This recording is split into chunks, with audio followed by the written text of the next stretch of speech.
नमस्कार, बहुत स्वागत है आप सभी का और मैं हूं आपके साथ रेनी। बुलेटिन की शुरुआत करेंगे जहां रायगढ़ प्रवास के पहले दिन प्रदेश के राज्यपाल रमेन डेका ने जिला एवं विकासखंड स्तरीय अधिकारियों की समीक्षा बैठक लेकर शासन की जन कल्याणकारी योजनाओं और विकास कार्यों की प्रगति का जायजा लिया।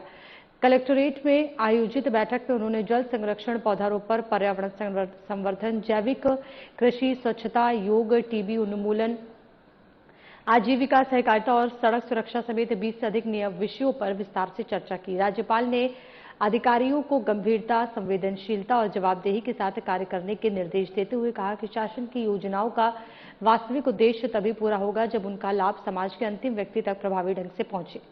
उन्होंने सभी विभागों को बेहतर समन्वय के साथ जनहित को सर्वोच्च प्राथमिकता देने की बात कही है। बैठक में जल संरक्षण पर विशेष जोर देते हुए राज्यपाल रमेन डेका ने कहा कि वर्षा जल की प्रत्येक बूंद का संरक्षण समय की सबसे बड़ी आवश्यकता है। उन्होंने वर्षा जल संग्रहण, वाटर हार्वेस्टिंग, पारंपरिक जल स्रोतों के संरक्षण एवं पुनर्जीवन के लिए व्यापक जन जागरूकता अभियान चलाने और जल संरक्षण को जनभागीदारी का अभियान बनाने के निर्देश दिए।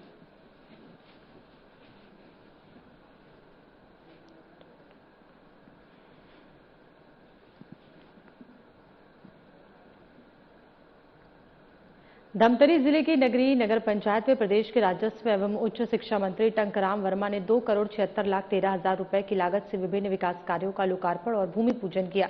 नगर पंचायत नगरी के सांस्कृतिक भवन में आयोजित समारोह के दौरान उन्होंने चौपाटी परिसर में पौधारोपण कर पर्यावरण संरक्षण का संदेश भी दिया। समारोह को संबोधित करते हुए मंत्री वर्मा ने कहा कि प्रधानमंत्री नरेंद्र मोदी की गारंटी और मुख्यमंत्री विष्णुदेव साय के नेतृत्व में प्रदेश सरकार समावेशी विकास और सुशासन के संकल्प के साथ कार्य कर रही है। उन्होंने कहा कि सरकार के समन्वित प्रयासों से प्रदेश में विकास को नई गति मिली है और योजनाओं का लाभ समाज के अंतिम व्यक्ति तक पहुंच रहा है। मंत्री टंकराम वर्मा ने प्रधानमंत्री आवास योजना, हर घर जल, उज्ज्वला योजना, महतारी वंदन योजना, राशन कार्ड तथा सामाजिक सुरक्षा पेंशन जैसी जन कल्याणकारी योजनाओं का उल्लेख करते हुए कहा कि इनका उद्देश्य प्रत्येक नागरिक को आत्मनिर्भर बनाना और सम्मानजनक जीवन उपलब्ध कराना है।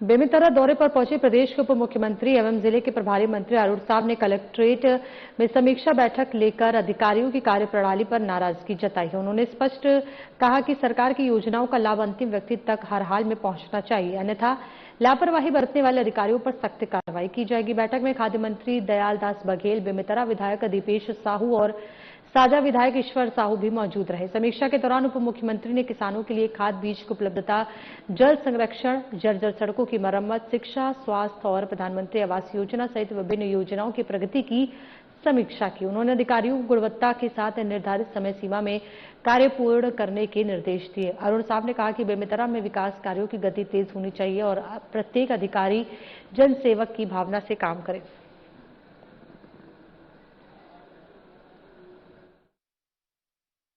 आज जीवन दीप समिति की बैठक और उसके बाद जिले की समीक्षा बैठक हम लोगों ने की है। जीवन दीप समिति में डिस्ट्रिक्ट हॉस्पिटल के सुचारू रूप से संचालन के लिए अनेक महत्वपूर्ण निर्णय लिए हैं। जनरेटर खरीदी से लेकर अन्य उपकरणों की खरीदी, दवाइयों की खरीदी, ऐसे कई महत्वपूर्ण निर्णय जीवन दीप समिति की बैठक में लिए हैं। जिले की समीक्षा बैठक में सभी विभागों के चल रहे कामों की समीक्षा हमने की है। खाद बीज की उपलब्धता, मौसमी बीमारियों के बचाव के उपाय, जल संरक्षण, प्रधानमंत्री आवास शहरी, प्रधानमंत्री आवास ग्रामीण, सड़कों के निर्माण, सड़कों के मरम्मत, नगरीय निकायों के काम, ऐसे सभी विभागों के अलग अलग कामों की समीक्षा विस्तार से हमने की है। अधिकारियों को निर्देशित किया है कि बारिश के मौसम को देखते हुए बाढ़ और जल भराव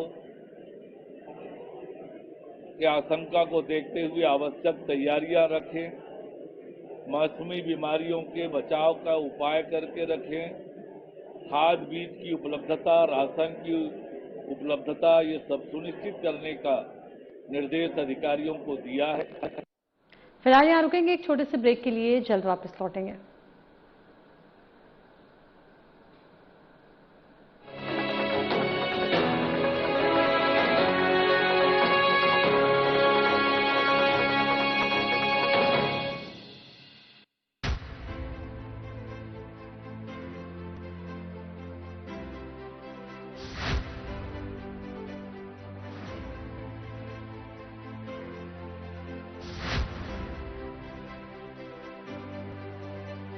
विजन 2047 की बात करते हैं। हाँ, पिक्चर पूरी बाकी है, तो बहुत देश को आगे ले जाना है। वो तो ये था कि शतरंज की बिसात बिछाई जाती थी कि किस तरह से बिसात बिछाई जाए कि हम सामने वाले को पटका नहीं दे दें, लेकिन आजकल गुगली फेंका जा रहा है बहुत ज्यादा। क्या सामने वाले गुगली पर सिक्स नहीं लगा पा रहे, क्या लपक लिए जा रहे हैं? कांग्रेस पार्टी के बैट्समैन तो गोल्डन डक में आउट होने वाले हैं।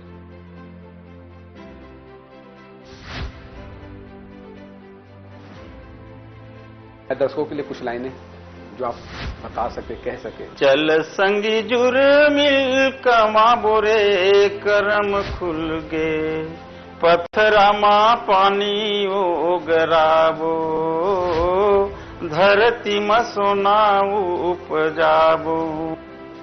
2014 के बाद से भारतीय राजनीति को किस तरह से देखते हैं? 2014 के बाद से इस देश में उन्नति का, तरक्की का, इस देश के लोगों के जीवन स्तर को ऊंचा उठाने का, गांव, गरीब, किसान, युवा, महिलाएं, इनके जीवन में कैसे खुशहाली ला सकती है, अगर ये एजेंडा पहली बार तय किया है तो मोदी जी ने तय किया है।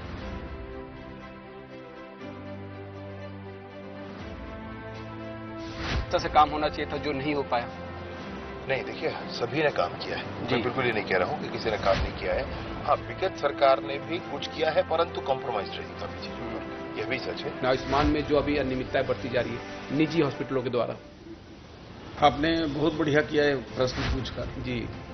मेरी इससे भावनाएं भी जुड़ी हुई हैं, क्योंकि मैं एक ऐसे क्षेत्र से आता हूं जहां लोगों को बीमार होने के बाद छोटे छोटे टेबलेट्स के लिए मुर्गियां बेचते देखा हूं। कि सत्ता रहे तो संगठन का काम बहुत राह आसान हो जाता है या चुनौतियां और बढ़ जाती है? नहीं, संतुलन, बेहतर संतुलन के साथ सब काम कर रहे हैं। देखिए, ये कहने को एक वो बन गया है कि सत्ता और संगठन, वरना सत्ता में कौन है बताइए ना। विष्णुदेव साई जी मुख्यमंत्री जी हैं, लगातार अध्यक्ष रहे हैं। महतारी वंदन योजना से मंत्री जी आपने किस तरह का बदलाव देखा महिलाओं के बीच?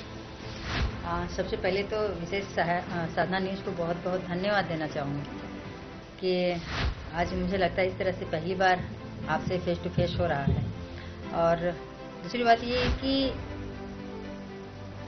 हमारे लिए नहीं, ये तो छत्तीसगढ़ में भारतीय जनता पार्टी की सरकार बनाने में महत्वपूर्ण भूमिका निभाई है महतारी वंदन योजना।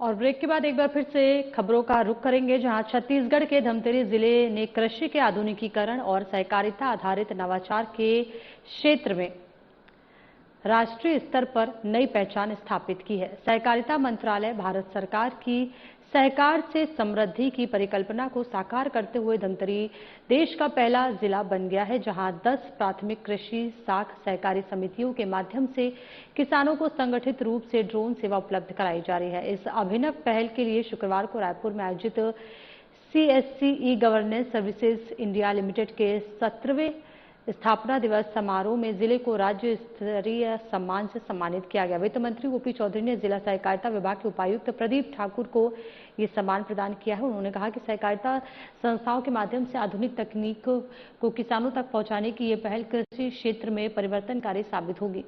और अन्य जिलों के लिए भी प्रेरणा स्रोत बनेगी। कलेक्ट्रेट परिसर धमतरी में प्राथमिक कृषि साख सहकारी समितियों के कर्मचारियों के लिए ड्रोन तकनीकी का विशेष प्रदर्शन एवं प्रशिक्षण आयोजित किया गया। प्रशिक्षण के दौरान कृषि विशेषज्ञों ने ड्रोन आधारित फसल प्रबंधन, कीटनाशकों एवं नैनो उर्वरकों के वैज्ञानिक छिड़काव, कम समय में अधिक क्षेत्र में कार्य, श्रम लागत में कमी, संसाधनों के संतुलित उपयोग तथा पर्यावरण संरक्षण में ड्रोन तकनीक की उपयोगिता से अवगत कराया।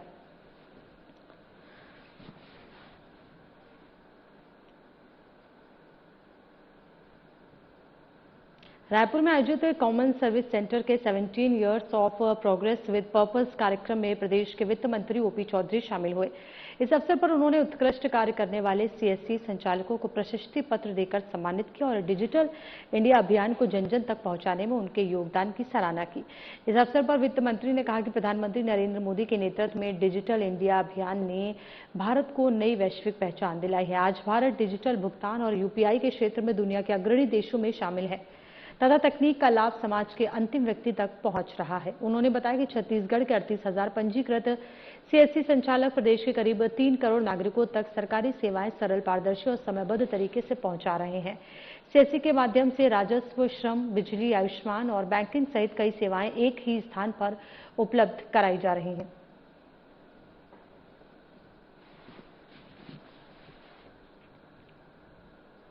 राजनांदगांव में आयोजित श्रमिक सम्मेलन एवं श्रम विभाग की जन कल्याणकारी योजनाओं के तहत हितग्राही राशि वितरण कार्यक्रम में विधानसभा अध्यक्ष डॉक्टर रमन सिंह शामिल हुए।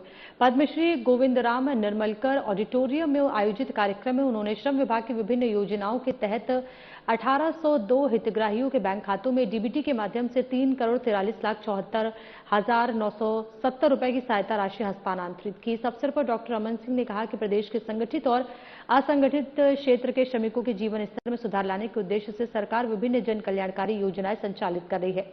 उन्होंने कहा कि निर्माण श्रमिकों, तेंदुपत्ता संग्राहकों, किसानों और मजदूरों को सामाजिक सुरक्षा और आर्थिक सहायता उपलब्ध कराना सरकार की प्राथमिकता है।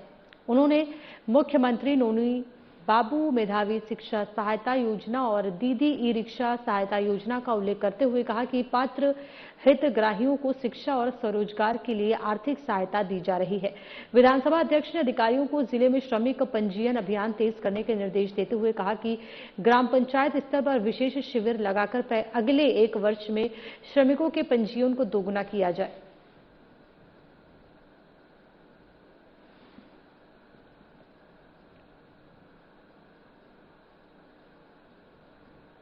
जम्मू कश्मीर के कुलगाम में हुए आतंकी हमले में छत्तीसगढ़ के एक मजदूर की मौत हो गई है। सारंगगढ़ बिलाईगढ़ जिले के बिलाईगढ़ थाना क्षेत्र के ग्राम छुइया निवासी युवक की मौत की खबर से गांव में शोक की लहर फैल गई है। मृतक की पहचान 28 वर्षीय भूपेंद्र भैना पिता दशरथ भैना निवासी ग्राम छुइया के रूप में हुई है। जानकारी के मुताबिक भूपेंद्र अपनी पत्नी कचराबाई के साथ जम्मू कश्मीर के कुलगाम क्षेत्र में ईंट भट्टे में मजदूरी करने गया था। गुरुवार को आतंकियों द्वारा किए गए हमले में वह गंभीर रूप से घायल हो गया, जिसके बाद इलाज के दौरान उसकी मौत हो गई। जैसे ही भूपेंद्र की मौत की खबर गांव पहुंची, पूरे छुइया में मातम छा गया।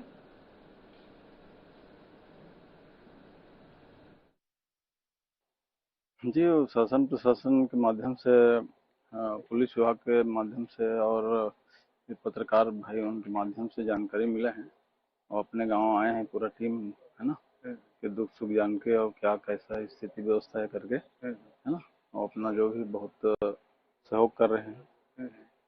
क्या नाम था और क्या करने गए थे? और भूपेंद्र नाम था उसका। उसका पिताजी का नाम दशरथ है और 3 माह से काम करने गए थे जम्मू का। धमतरी जिले के नगरी विकासखंड के ग्राम कर्राघाटी से बड़ी खबर सामने आई है। यहां देर रात एक खूंखार तेंदुए के हमले में 2 ग्रामीण घायल हो गए। घटना के बाद तेंदुए की भी मौत हो गई, जिससे पूरे इलाके में दहशत का माहौल है।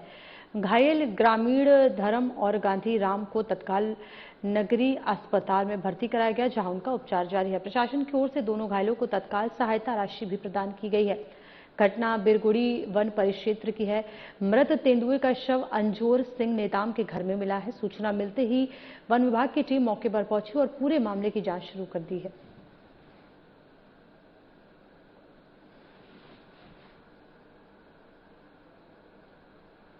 रायपुर जिले के तिल्दा जनपद क्षेत्र अंतर्गत ग्राम पंचायत भुरसुदा गुजरा में करीब 20 लाख रुपए की लागत से बनी पुलिया पहली ही बारिश में क्षतिग्रस्त होकर बह गई। घटना के बाद निर्माण कार्य की गुणवत्ता पर सवाल उठने लगे हैं। ग्रामीणों ने मामले की निष्पक्ष जांच कर दोषी अधिकारियों और निर्माण एजेंसी पर कार्रवाई के साथ पुलिया का गुणवत्तापूर्ण पुनर्निर्माण कराने की मांग की है। बता दें कि ग्रामीणों की सुविधा के लिए भुरसुदा गुजरा में लगभग 20 लाख रुपए की लागत से पुलिया का निर्माण कराया गया था, लेकिन पहली ही बारिश में पुलिया का बड़ा हिस्सा बह गया, जिससे निर्माण की गुणवत्ता पर गंभीर सवाल खड़े हो गए हैं। पुलिया क्षतिग्रस्त होने से ग्रामीणों का आवागमन भी प्रभावित हुआ है और लोगों को परेशानी का सामना करना पड़ रहा है।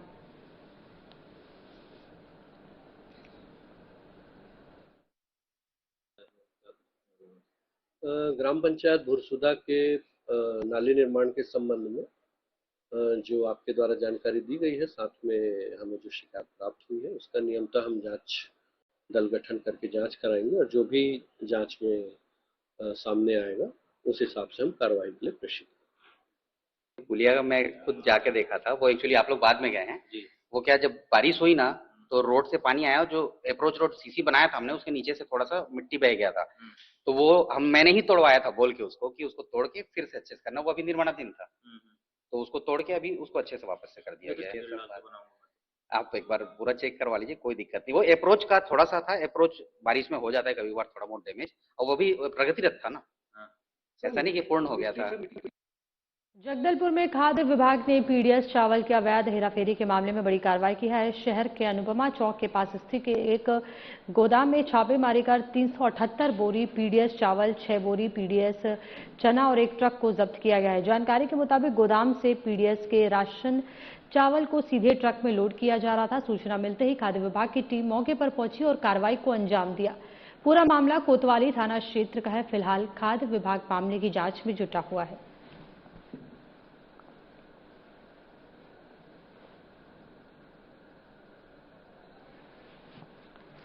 तस्वीरों में देख सकते हैं जहां जगदलपुर में खाद्य विभाग ने पीडीएस चावल के अवैध हेराफेरी के मामले में ये बड़ी कार्रवाई की है। शहर के अनुपमा चौक के पास स्थित एक गोदाम में छापेमारी कर 378 बोरी पीडीएस चावल, 6 बोरी पीडीएस चना और एक ट्रक को जब्त किया गया है। जानकारी के मुताबिक गोदाम से पीडीएस के राशन चावल को सीधे ट्रक में लोड किया जा रहा था। सूचना मिलते ही खाद्य विभाग की टीम मौके पर पहुंची और कार्रवाई को अंजाम।